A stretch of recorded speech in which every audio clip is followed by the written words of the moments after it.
What's good, y'all? Welcome to my review for this week's episode of Hiroaka Vigilantes, man. What a fucking episode this was, ladies and gentlemen. Vincent Chandler made his grand return to Hiroaka properly this time with a cut in this episode, man, which was the main reason I wanted to do a reaction for this episode, which I'm kind of glad I did because this episode was ended up being pretty crazy. Because it got leaked yesterday by the Donut or whatever the dude's name is, the main leaker on Twitter right now, leaked that Vincent was apparently going to be in this episode. And I was like, awesome, sick, hell yeah, excited to see what he was going to do. Fully knowing that we're not going to be getting whatever these outlandish cuts he's been doing for like One Piece and stuff, man. This was going to be probably look way closer to what we saw in his layout, his infamous layout, I should say. For you guys remember from season 5 that got significant reviews, just because the production schedule had just completely collapsed by that point for season 5. And it was this whole thing about it on Twitter when he showed off his layout for that episode. So yeah. Go from that to full key animation this episode of Vigilantes, man. Hopefully this is not the last time we'll see him. We'll get to see him in season 8 as well. We'll have to wait and see on that, obviously, but it was good to see him, man. His cut was fantastic, man. Definitely a lot more modest compared to a lot of his One Piece cuts, which is nice to see, man. You guys know, I don't watch One Piece, but I've seen bits of like some of the crazy One Piece cuts going on right now, and a couple of Vincent's cuts, man. Yeah. Definitely like not as crazy, way more subdued compared to a lot of the cuts we see from him recently, but it looked incredible nonetheless, man. We found out finally what happened to Sting's nose. The motherfucker literally just cut it off, which is insane. Like, I didn't think, man, cut it off completely. I thought like the punch, must have shattered his nose completely when Knuckler punched him. Nope, man was like, fuck that shit, I'm just cut this bitch off to show my resolve. Insane shit, man. Absolutely batshit insane. But, yeah, man, this was an incredible episode. Dare I say, the best episode of Vigilante so far, I dare say, man. Amazing, great work from the director, man. Great storyboarding as well. I don't know who's directed and storyboarded the episode right now. I haven't checked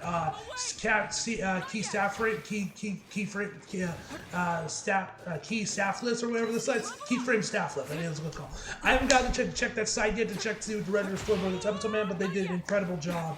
And this episode will definitely prove why this has a later time slot compared to the main series, and probably why they wanted to get that later time slot for scenes like this, with Sting cutting off his nose. Anyway, without further ado, I have rambled on long enough. Let's get right into the actual episode. So we start the episode off with some random Yakuza street thugs. No connection to the Shiei Saikai, for this is a completely different group of Yakuza thugs, unfortunately. I would have liked, like I said, I am hoping we get to see Overhaul in some shape or form in this show, man, because honestly, you guys know he's my favorite villain here, Hiroaka, man. The trigger drug is obviously very reminiscent to what he was doing with the quirk drugs, man, so it definitely does make me wonder if there is going to be a connection to both these characters somewhere down the line in this series.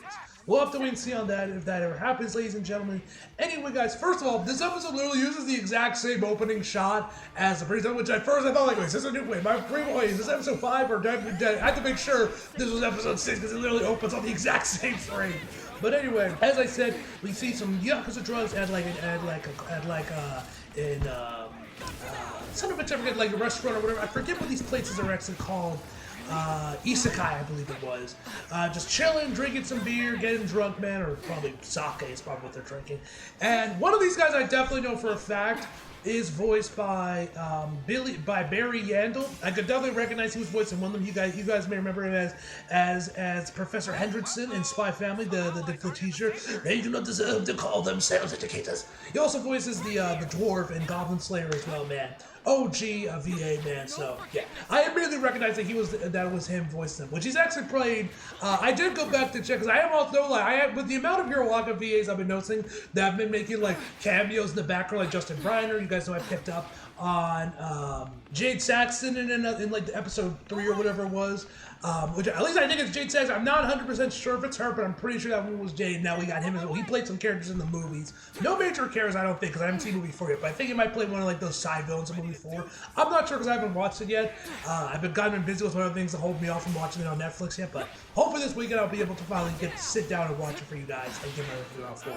Anyway, so yeah, they're just rambling about like about them being now villains and having to like, I don't know, register themselves or whatnot, man. blah blah blah blah blah. We also see that there's a sign on this in this isekai or whatever this place is called, that has a sign of All Might on it saying no drunk driving, which I thought was pretty funny. But anyway, we then cut over to, like, I'm assuming their headquarters or where these guys chill out, to where Spindle shows in there, make quick work of all these guys, man. They use her at the courts. One dude straight turns into a fucking mech. Another dude can, like, I guess, summon hammers. One other guy, like, who seems to be, like, the boss of this crew, can, like, just turn his skin, like, turns gray and he gets, like, all big, like the Hulk. I do wonder if this is meant to be a reference or not to Hammerhead, because he definitely has a, like, Hammerhead vibe to him, man, and the way it comes off, I would not be... And with the amount of Marvel references we have seen in Vigilantes up to this point, now that you guys know that the manga originally is now working like a Doc Ock spin-off manga where Doc Ock is like a cute anime little girl. I would be surprised if this is meant to be a nod to Hammerhead. Whatever the case may be, we'll see another guy called Ryogia the Manhole, and I guess his quirk is that he can summon manholes and throw them like Cap Shield, I guess. But yeah, they fight off with Spindle, dodge them, and eventually we see like these band-aids on his arm with their bloods on it. Obviously he licks them, which stops them all dead in the tracks, and finishes them all off one by one. Eventually a few more of the guards come in there after Spindle's killed them off, throw some of his knives out there. One of them, like, I think the only one that actually hit someone was the woman in the back where she got struck in the stomach. One guy was able to, like, harden his arm, which seems to be his work to deflect it. I don't think we ever saw what happened to the other guy. And while all this is going on, you see the manhole like kind of like moving around and spinning around on the floor before it finally, stops completely once it's, fully down there. Which, the way it kind of reminded me of, like, this is probably the most random reference I'll bring in one of my reviews, but it was like something that I had on my mind while I was watching the episode, and I have no idea if this was done intentionally as a nod to that film, or if, like, I was in the manga as well, where the fight's going on while the manhole's just spinning around, but when it stops, it's battled over. It reminded me a lot of that scene from No Country for Old Men, the one with Javier Bardem, and, like, puts the wrapper on the counter, and he says, "Call it." What? Just call it. What are we calling it for? Just call it. Like that whole sequence in Miles is meant to represent the tension of the scene, man. To scene of it with, like, the wrapper slowly opening as the scene progresses onward, of, like, what's gonna happen. So yeah, it reminded me. I don't know if that was meant to be a nod to that scene from No Country for Old Men, which would be like the most random reference in a Hiroaka manga. But that was something that had on my mind. I don't know if that was intentional or even a red there, but that was something I noticed. That was, like, it reminded me of that scene while I was watching the episode. Anyway, after Stain is finished up killing up those guys, he meets up once again with Hachiska, and it's like, "Yo, Spindle." She's like, "Do not call me by that name." Right, I'm just making a little jokey poo. Like, I think she called him, like, the bringer of justice or whatever it was, because that's his other nickname. He said, "Do not call," and then she calls him Spindle, but he's like, "Do not call me by the name either. I am not Spindle. Spindle is more than a man. Do not call me by his name." As he's, like, I guess, transitioning back into civilian clothes, which he has to, like, on a separate briefcase, as he's, like, taking off his, like, I guess, his vigilante costume. And so she's like, "Well, that's annoying. Okay, random guy I met in an alley. Can I have my blood samples back?" And I'm assuming this is, like, their blood samples, so Spindle could use them. Wouldn't be surprised, and she mentioned how, like, these Yakuza guys got a lot of use out of their healthcare benefit, out of their medical benefits, which obviously bit them in the ass alone. I would not be surprised if, because she's obviously working with All for One, I would not be surprised if Garaki is the reason how she's able to get these, because he's probably, like, their doctor or something. I would not be surprised if Garaki was involved with the reason how she was able to get these blood samples in the first place. But anyway, afterwards, she's like, "Hey, I helped you take out some villains. Why don't you repay me and let me pick your next turn?" He says, "Do not push your luck, villain. Spindle will judge you soon. But for now, he does not mind letting the vermin take care of the smaller vermin." And then we actually get to see what Stain looks like in normal civilian clothing, albeit still covered in shadows, but we get to see his nose. It's very pointy. I did not expect Stain to have such a pointy nose. But here we are. Well, actually, I guess we did see his face in Season 2 as well, and Season 7 because he didn't have his mask then, but, like, this is obviously before when he still had his nose, obviously. So, he leaves. I also love this shot of Hachiska with the spotlight behind, with, like, the spotlight on top of her, man. It looked really good, man. This might be, I would not be surprised if this ends up being, like, the main shot I use for the thumbnail, because I love this shot, man. Anyway, after that, we cut back over with Knockoff Wolverine and his buddies at the hospital. So they check up on their dragon or raptor, whatever, reptile-looking dude, and he's getting discharged in like at the end of the week or whatnot, man. And the big guy comes in there and offers him Monster, but I think he's called it like Wonder, but it's Monster basically, and a copy of Shonen Jump. I love the product placement in Shonen Jump does when Shonen Jump needs an appearance. And everyone's like, hey man, can you help me get a smoke? Can you help me with a lighter? Nurse just took his. So he's like, sure man. And like literally, the instant this man turns on, like puts some fire on, turns like flames on, I figure the alarm starts to play, which I'm assuming is like the fire alarm or maybe some other sort of thing. Nurses come in there screaming like, it's like, I told you, no smoking here. They're like, son of a bitch. So they go outside, they finally start smoking, or they can finally like smoke in peace. And he asked him like, hey man, would you take trigger again? Would you try flying again? He says like, nah man, one was enough of me. Now, one thing that I noticed about this episode, and I don't know if this is straight like a continuity error or this was like this in the manga as well, but you guys know whenever someone uses trigger, the type of their tongues turns black. That's the whole thing. That's how you know someone that's going to use their trigger. That's how you tell. That's why nothing was checking on them. Well, all three of these guys we know took trigger, and for some reason there are multiple shots in this episode from this part of the episode where you can see the reptile zoo's tongue, and it isn't black on the tip. I don't know if this is a continuity error that'll get fixed for the Blu-ray release, or it was like this from the start in the manga as well. And it's like, because the way they've explained how trigger works, and you guys in manga readers can like correct me if I'm actually wrong or not, that if someone uses trigger at any point in time, their tongue is forever black. Seemingly. I could be wrong that one. It's only when they actually use trigger, but like maybe the aftermath it turns back to normal or something. I'm not sure, but I thought it was a little bit bizarre that like, you know, the whole thing was about the black tongues and like his tongue isn't black. Even though we saw it or black, or they show flashbacks to that episode and his tongue's black there, but it's not here. I don't know. Whatever the case may be, they continue on talking about like what happened when they got the upgraded quirks. The dude says like, oh, what? All they gave me was more fire. What was that good for me? He's like making you look cool like Endeavor. And we get this really nice shot where we see him flamed up and everything muscular, and it transitions over to Endeavor, into a shot of Endeavor with his splinter. Looked really nice from him. I really like that. I really like that sequence. So then we see Soga in meeting up with Hachitsuka, seemingly about Trigger, and she's like telling him about how Spindle's on the loose, killing Yakuza. You're next, and all that. You need to like hurry up and and she does like this whole cutesy act for it. He doesn't bite. He basically tells her to fuck off, and then he doesn't want the Trigger. This is when Spindle comes in there, man, ready to fight off against and kill Soga, and gives him an ultimatum. Either you fight him now, or he'll kill your friends later. Pick your poison, and offers him three syringes of trigger, three doses of trigger.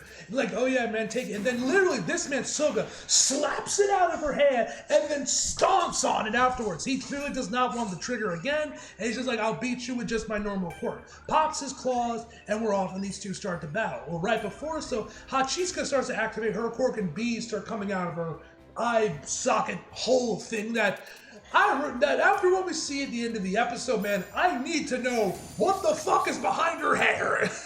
I need to know what is behind her hair. Is it a black hole? A hive for her bees, man? What is behind her eye? What is behind her hair, man? I need to know the answer to this question. Which I was gonna say, the drawings right here on Hachitsuka when the bees were coming out, man, were fantastic as well, man. It's a great sequence right there. So then afterwards, her bees start stinging him, which I'm assuming is her bees are filled with trigger. It jacks him up and basically turns into a werewolf, basically, seemingly with like more spikes on him. Dude looks like a monster, man, and we start to see more of his backstory about how the dude's been discriminated against because of his quirk, because of his claws, and that kind of turned him into the man he is today, man. Already, and and you guys remember I mentioned in my first review in my episode for episode 1 that I knew that this dude was going to become that was apparently becoming a major supporting character, and he was going to have this whole little mini arc and growth and character development throughout the series of Vigilantes, because it takes place apparently over the course of 5 years, apparently how long Vigilante takes place.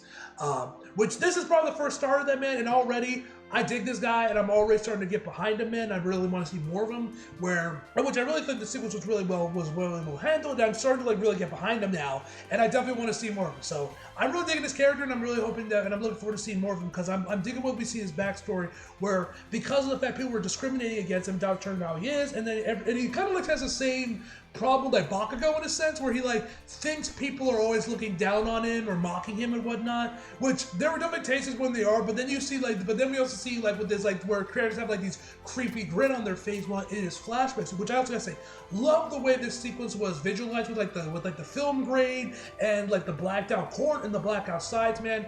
Great work, man. The episode, I did go back and check finally. The episode was directed by Satoshi Takafuji, who was the episode director for this episode, man. This is one of the main points where he shines, man. Of course, the storyboard artist as well, who was Miyochi Fukuda. Muchio Fukuda, I believe is how you pronounce their names. So shout out to them. But I really liked how the sequence was visualized with like the blacked out corners, or the sides rather. Looked really good, man. I thought this dude was really good. But anyway, as I was saying, every character he sees that he viewed as mocking him has this creepy grin on their face, man.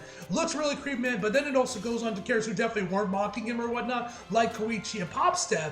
So I'm really excited to see more of him, man. Because obviously, I really dig what we saw of him for this episode, man. Obviously, the fact that he did deny the trigger and wanted to, and doesn't want to use it again, and obviously wants to protect his friends. There's definitely way more to this guy than just some common street thug. So I'm looking forward to seeing more of him as the series of Vigilantes progresses onward. And yeah. Anyway, as I was saying, he gets turned into like this werewolf monster. He says like, I feel like a monster, when like people were like the way they would look at him and whatnot. And I'm just like, insert monster by Skillet here. I'm also shocked they didn't put the song in here, man. And like they didn't do like a Neil drop where he says monster. It says, I feel like a monster. I'm sure someone is gonna make it like either after this season wraps up, maybe at the end of the series once Vigilantes completely finished in the anime. Hell, there might be manga MVs of this already where they use that song. I am calling it right now. People will use that song with them for AMVs. It's too perfect, man. I'm shocked it wasn't included in the episode, man. Low-key a wasted opportunity not to use the song. No, I'm sure the royalties for that song are probably super expensive and way too much for Bones for this one little thing, man. So fair enough, but still, low-key a wasted opportunity not putting the song in here. It would have been perfect. Anyway, so after he transforms, Spindle and him face off. Koichi overhears a screaming and goes in there to check him out and be like, I am the man that cannot stand when someone is when screaming, when I hear screaming, you know, and I'm the crawler. Does this whole introductory thing. Sees the Tam versus Spindle, and he starts to get it, and he starts to be like, and Spindle tells him to go away while he takes him out. And then eventually Koichi realizes that Spindle is indeed trying to kill him. So Koichi goes in there to try and stop him and ends up trying to trip over Spindle, but he instantly like rolls over and is fine. Koichi grabs onto Soga and tries to get away, but Spindle just throws one of his knives at her right on Koichi's leg. That obviously takes him straight down to the floor. And then Stain like slowly makes his way towards me, like, don't stand in my way, crawler. That man is worthless to our war. He deserves to meet his end wallowing in darkness. Bars, man. This is also one of my favorite Stain quotes, man. This shit goes hard, not gonna lie. But anyway, Koichi then now leaves on the ground, uses his quirk, and tries to slide away. But of course, since he was Stain already threw one of the knives at him, his blood's on the floor, so he goes in there, licks it, and takes and stops him dead in his tracks before they were just shy of getting to the crowded street that they were going to. Stain walks up to him again. This is when President Mike gives refreshes on what his quirk is and how it works. And then no lie, Stain Loki turns to low tier god right here, where he just starts burying Koichi for like no reason. Your villainy ends here, I pass holy judgment, and find you wanting. No one will save transgressors like you. No one cares. No one will notice your departure, for no one is here to see. And that is when Knuckle Duster comes in there, man. And I gotta say, this cut was also incredible as well, which the animator for this sequence is actually a Hero Rock regular of sorts. Norimitsu Suzuki was the animator, who, as Blair said, is a massive regular on Hero Rock. He was the animator behind the cut when Toya turns into the Human Torch from season 6. He did like this really amazing one with Kaminari and Sue from season 5 during their matchup. He is the animator behind the infamous Venom cut from the OVA, from the trading card OVA. He did that amazing sequence with Endeavor and Mirko with the great, incredible character acting she had when she was like behind Endeavor and she's like moving all around when she's injured. He also did that incredible sequence from season 7 with Tamaki firing off that energy beam at Shigaraki, man. Tons of amazing sequences, man. Go on Sakaburo, you will find all of his cuts, man. He, like I said, this dude's real. He was the man behind the amazing cuts of Mirko from season 6 as well. It started like episode 1 and episode 2, I think. The dude's a regular, man. He's done so many cuts for Hiroaka, man. Yeah, and like and I was gonna say not just the overall just animation quality here was great, the drawings as well, man. I love the way the lighting reflects off of Knuckle Duster's jacket, man, how it moves. Same thing with Spindle's costume, man. It just looks amazing. But anyway, Knuckle Duster comes in and says, it says, because I am here. So that was pretty cool. Then we get to the commercial cards. This time we actually get to see Knuckle Duster's commercial rather than just Koichi and Popstep, which is nice. It was good to see that the commercial cards made a return for 2 episodes in a row. I kind of hope with this, that means they're going to be a thing throughout the rest of the series now, and we're going to keep getting commercial cards. We'll have to wait and see on that, but I hope this becomes a permanent thing for Vigilantes for the remainder of this season. So by this point, this is when we have Knuckle Duster and Spindle sizing each other up, and Spindle says like that I am not here for you, I have no quarrel with you, and kind of like takes and goes back from his stance. Knuckle Duster says that he knows that he's been sizing him up for the entire time, wondering like what should you do? You can't get too close because you can't stay too far because I can easily dodge your attack and you'll be in my range. You can't get too close because then you'll be in my range. So he's like, that's what you want to do. And then he like puts down his wire in front of him as a line in the sand of sorts, saying like, if you go past this line, your ass is grabbed, mainly. Then we will fight. But if you want to run away, if you want to retreat, I'm not going to stop you. So they kind of sit there for a while. We get this really nice shot of Knuckle Duster where he has like his fist up and his like face is enclosed in darkness, man. You can just see his eyes, man. Very Daredevil Batman-esque shot, man, which looked really cool. He like takes this and excuse me, get a little off this. Spindle takes a few steps back before charging right towards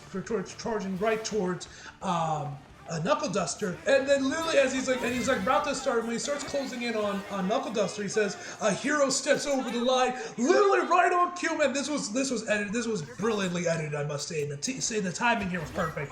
Where that is literally right after he says, Knuckle Duster steps over the line he has, and then just socks and Spindle right square in the fucking face, man.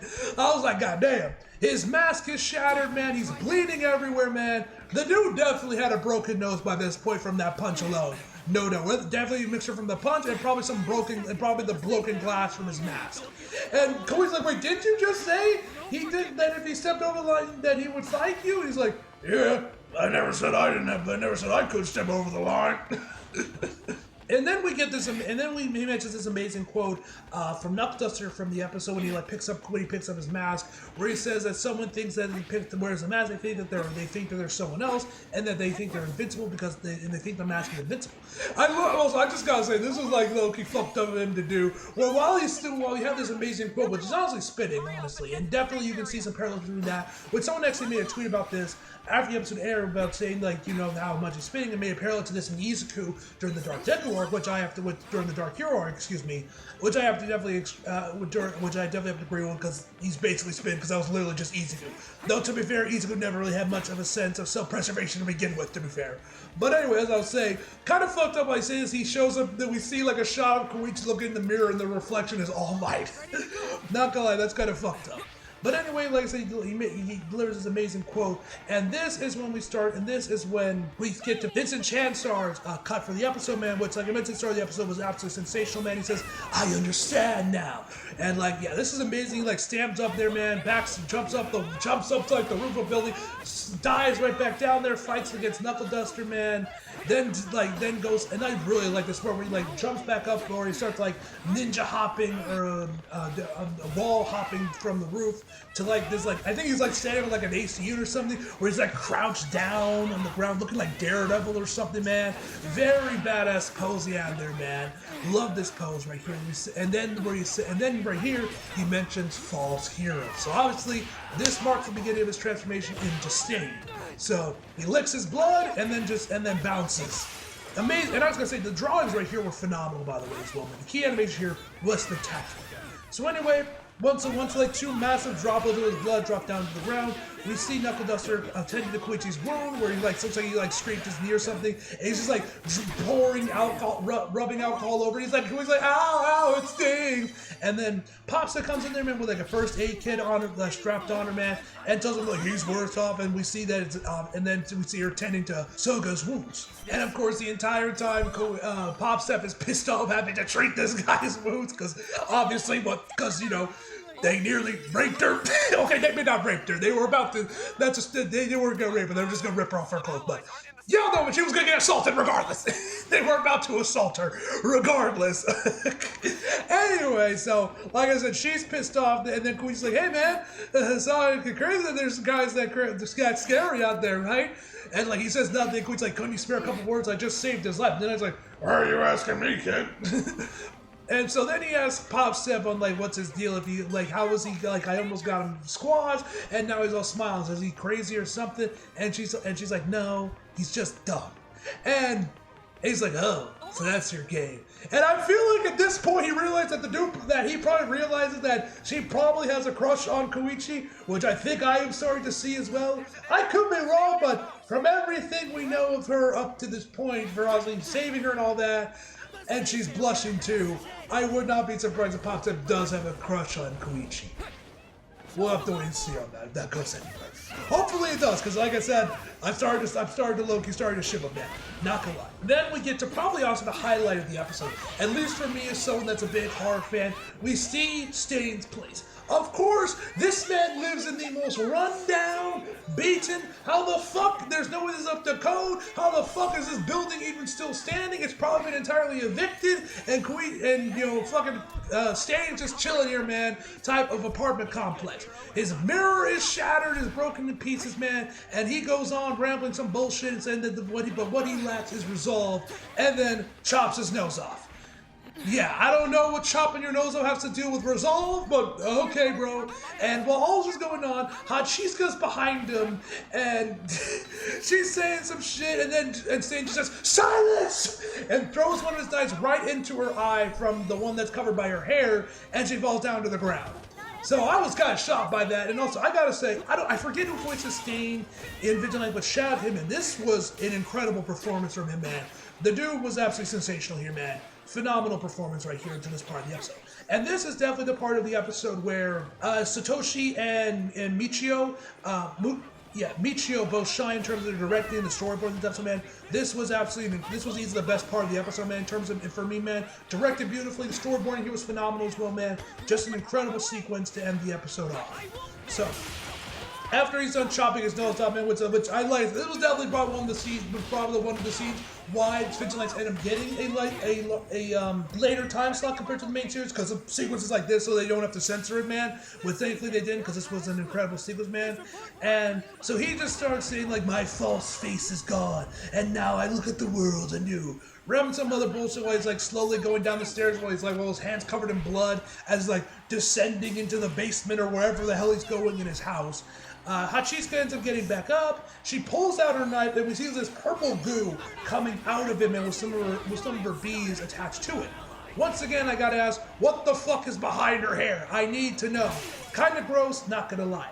And we end the episode off with saying, the stains of my blood will guide the world further. And boom, episode ends, man. Amazing way to end the episode off with the birth of Stain, man. I hope we get to see more of him in Vigilantes, and this isn't just a one-time, after this he's written off the series, and we never see Stain again until he pops up in the main series. I hope we get to see Stain a few more times throughout Vigilantes. Hopefully we do, man, because I love this, and he was great, man. I want to see definitely more of Stain, especially during his earlier years, man. So hopefully we get to see him in Vigilantes some more, and this isn't his last appearance. We'll also have to wait and see on that, man. But yeah, anyway, guys, this episode was incredible, man. Next week looks like we're going to be seeing Koichi's sexy MILF teacher, which definitely looks like Popstep is jealous of from what we can see from the next episode preview, man. So I'm looking forward to that, man. I'm curious to see who they're going to be getting to voice her. I don't know, Apartment looks at her, she kind of looks like Colleen. Apartment's wondering if Colleen's going to voice her, because she does kind of remind me of Colleen. She kind of looks like her, not going to lie. But we'll have to wait and see on that. If that ends up being the case. If it ends up being Colleen, that'll be kind of crazy. Anyway, guys, overall I give this episode a 10 out of fucking 10. As I said, this might be my favorite episode of Vigilantes so far, man. If not, it's definitely top 2. This was an incredible episode, man. And yeah, hope you guys enjoyed the video. Like if you did, subscribe if you're new. Follow me so you feel like it. Links across below. And it's always come back for more. See you guys next time.